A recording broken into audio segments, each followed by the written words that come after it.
Viewers আসসালামু আলাইকুম। এই মুহূর্তে আমি একটি অ্যান্ড্রয়েড ফোনে ৩ টা ফিঙ্গার ইউজ করে আমি স্ক্রিনশট নেওয়ার চেষ্টা করব। দেখুন এখানে কিন্তু স্ক্রিনশট নিতে গেলে কিন্তু চেষ্টা করেও কিন্তু কাজ হচ্ছে না, স্ক্রিনশট হচ্ছে না। তো আবার আমি এখান থেকে যদি পরবর্তীতে আবার স্ক্রিনশট নেওয়ার চেষ্টা করি, দেখুন সাথে, সাথে কিন্তু ৩ টা ফিঙ্গার ইউজ করে স্ক্রিনশট নেওয়া হচ্ছে।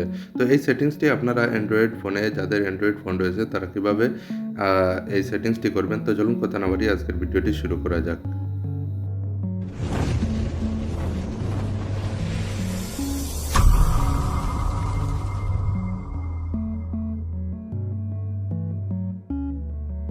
ভিউয়ার্স এই মুহূর্তে আমরা চলে আসলাম মোবাইলের যে স্ক্রিন রয়েছে সেই স্ক্রিনে চলে আসলাম। আসার পর এখানে রয়েছে যে সেটিংস অ্যাপস, এই সেটিংস অ্যাপসে কিন্তু আমরা প্রবেশ করতে হবে। তো এখানে দেখুন রয়েছে সেটিংস অ্যাপস। আমি এখান থেকে সেটিংস অ্যাপসে প্রবেশ করব।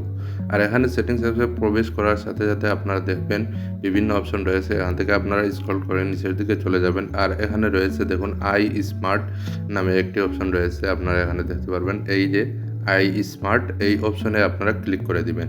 তো এখানে ক্লিক করার সাথে, সাথে আপনারা ২ টি অপশন পাবেন। এর ২য় নাম্বার যে অপশন রয়েছে take screenshot with 3 fingers. Viewers এই মুহূর্তে যদি আপনারা এই সেটিংসটি অন করে দেন তাহলে সাথে, সাথে কিন্তু আপনারা ৩ টা ফিঙ্গার ইউজ করে কিন্তু স্ক্রিনশট নিতে পারবেন। তো এখান থেকে চলুন আমরা স্ক্রিনশট নেওয়ার জন্য এই সেটিংসটি অন করে দেই। এখানে আপনারা ডেমো দেখতে পাচ্ছেন যে কিভাবে ৩ টি ফিঙ্গার ইউজ করে স্ক্রিনশট নিচ্ছে। তো আমরা এই যে উপরে দেখুন সুইচ বাটন রয়েছে সেই সুইচ বাটনটি অন করে দেব। তো এখান থেকে অন করে দিলাম।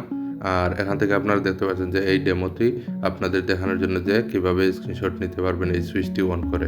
তো এখান থেকে আমরা এই সেটিংসটি অন করে দেব। তো এখান থেকে আমি এটাকে অন করে দিচ্ছি। অন করে দেওয়ার সাথে, সাথে আমরা এখান থেকে বের হয়ে যাব। ভিউয়ার্স এবার আমরা চলে যাব আমাদের যে ফোনের হোম স্ক্রিন রয়েছে এই হোম স্ক্রিনে আমরা চলে যাব। আর এখানে গিয়ে আমরা এখন থেকে কিন্তু ৩ টা ফিঙ্গার ইউজ করে কিন্তু আমরা স্ক্রিনশট নিতে পারবো। ধন্যবাদ সবাইকে ভিডিওটি শেষ পর্যন্ত দেখার জন্য। যদি আমার চ্যানেলে আপনারা নতুন হয়ে থাকেন তাহলে অবশ্যই আমার চ্যানেলটি সাবস্ক্রাইব করে রাখবেন। পরবর্তীতে আপনাদের অনেক কাজে দেবে।